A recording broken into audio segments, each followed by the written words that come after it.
Two hit movies this year, Fantastic Four and Sin City. Starting tomorrow, she can be seen in the new movie Into the Blue. Please welcome Jessica Alba.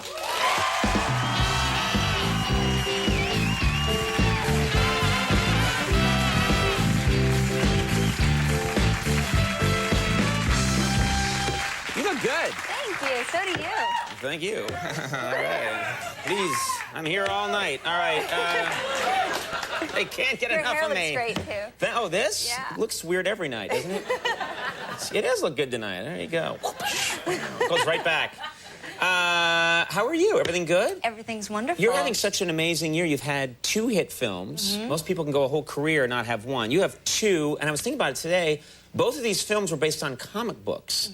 And I'm thinking you must be really getting a lot of, like, a large nerd fan base at this point. Yeah, you know what's weird is I actually have a lot of middle-aged men coming up to me a lot more, because I thought I'd probably get more of, like, the nerd comic book. A lot of, like, yeah, comic book convention people, but no, it's middle-aged men? It's middle-aged men and their wives going, "Stop it, honey, don't bother her, Wait, stop it." Middle-aged men go up to you with their wives? Yeah, that takes guts.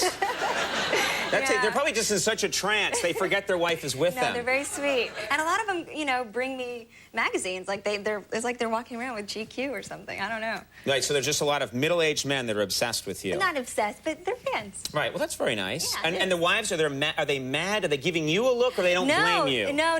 I think they're, you know, hitting their husbands. Like, right, they're not saying, like, back off, you know? No. Okay. No. Does anyone do that, or is that just me? I've seen that on sitcoms, and I know how to do it. Yeah. You know, there's something about your job that I think would be...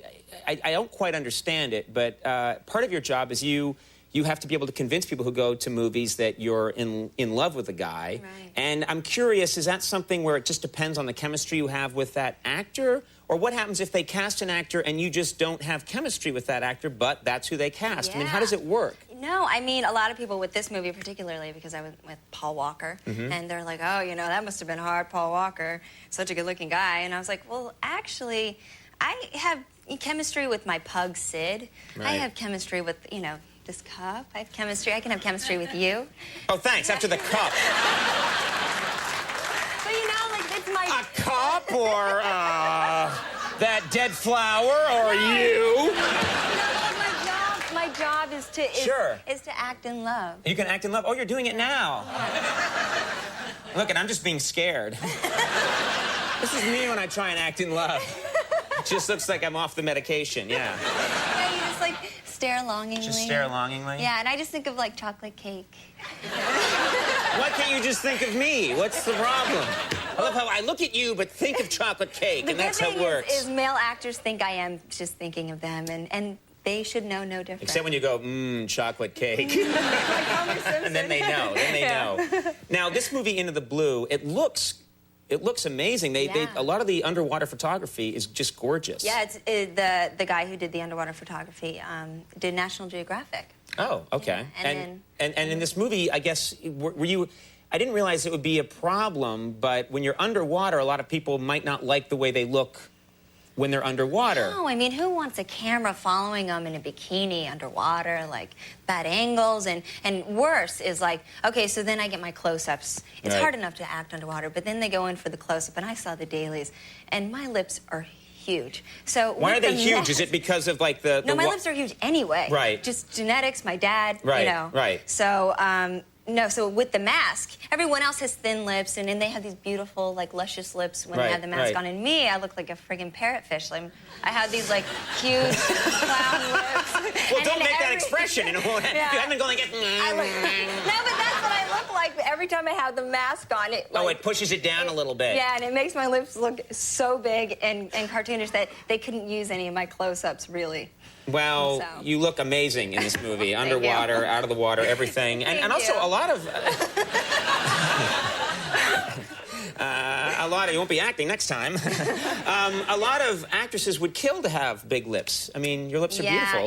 No. But in L.A., there's a lot of those plastic surgery ladies. Oh, yeah. Well, a lot of women out there have their lips inflated. Yeah, and they all kind of look like... You know. Like that. This is me with plastic surgery. Welcome to Late Night. We have a good show.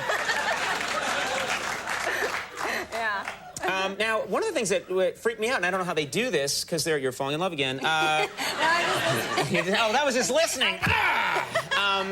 You shot this in the ocean with real sharks. Yes. And there are scenes where sharks are coming up to you, and I'm thinking, is that a robot shark? It looks like a real shark. No, there were no robot sharks. I wished there were robot sharks. Yeah. But I had, they said, we're going to dive with real sharks, and they do it all the time. But usually they do it in a controlled environment where, the tourists are holding hands with wetsuits. They put us in bathing suits, and they just threw blood or fish blood. They're not making it worse. It's one thing just to have you in the water swimming with sharks, but then when they throw blood on you... on us, no joke. And so the sharks are all excited because they're eating. Right. And they're going in circles all around us. And then they put us in there, and then they turn on the cameras and say, go. There's one scene where it looked like you're actually pushing a shark away. Yeah, well, what happened was I was wearing a half wetsuit, and it was silver. Right. And when I was moving my head around, the reflection of the sun made me look like fish. So this one shark kept coming after my head thinking I was a fish, because they're not the brightest animals in the world. Right. And I didn't know this. Neither's the guy who said, let's put you in a silver suit, throw blood on you, and put you in a shark tank. Well, yeah, I mean... We got problems with him, too. Yeah. But, so I didn't know that this one shark was going after my double all day, so then I go down for my thing, and all of a sudden, in my peripheral, I saw this shark, and it's a close-up, and I turned around and I whacked the shark away when I saw it coming towards me. Yeah. And then I looked up at the camera and I was going, Like, I mean, you can't speak underwater, so I was just going, and they have it in the movie. They had me going, you see it. You see it. You actually, the shark comes near you and you just sort of like shove it away. Like, leave me alone. Yeah, like, get away from me. I would have just gone into the fetal position in the water and started whimpering. But if you go in the fetal position and start whimpering, they may actually take a little taste. I didn't say there's any reasoning behind what I would do. Be dictated by naked fear. Well, they told me that if you hit them in the nose, it deflects them because that's their most sensitive area. So I was going for the nose, kind of, but it was just kind of insane. That's one of the things I love is the advice you get about if a grizzly attacks you. Yeah. They say, don't do anything, but then if it really attacks you, hit it in the nose. And then you said, what does that do? It'll either make it run away or it'll make it angrier and it will kill you. Great. And you're like, what are you, 50-50? Like, thanks for the piece of advice. And the guy that gave me the advice was a shark wrangler, and he had half of a calf. Because the shark took the other half of his calf. The shark's in the corner eating. I'm an idiot. We have a clip here. Anything we need to know for this clip? Oh, yes. In the movie, originally, at the end of the movie, I was the damsel in distress, and Paul Walker's character comes and saves me. And I was like, I'm the Dark Angel. I can do stunts. Right. I should be doing some stuff. So this is me after I'm dragging a 6'6", 250-pound man across a boat. And this is what I have to do to him, because he's handcuffed to me. Let's take a look at this clip of Into the Blue.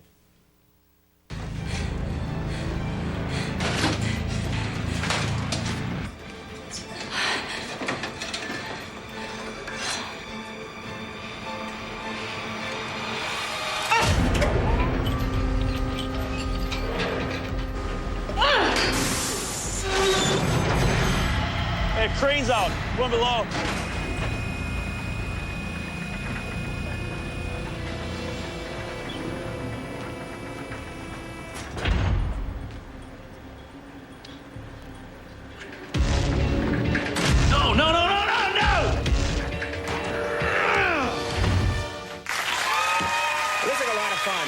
Into the Blue opens tomorrow. Go see it. Jessica Alba, thanks so much. You were great. Yeah, we'll see you next time. Jeff Garland coming up with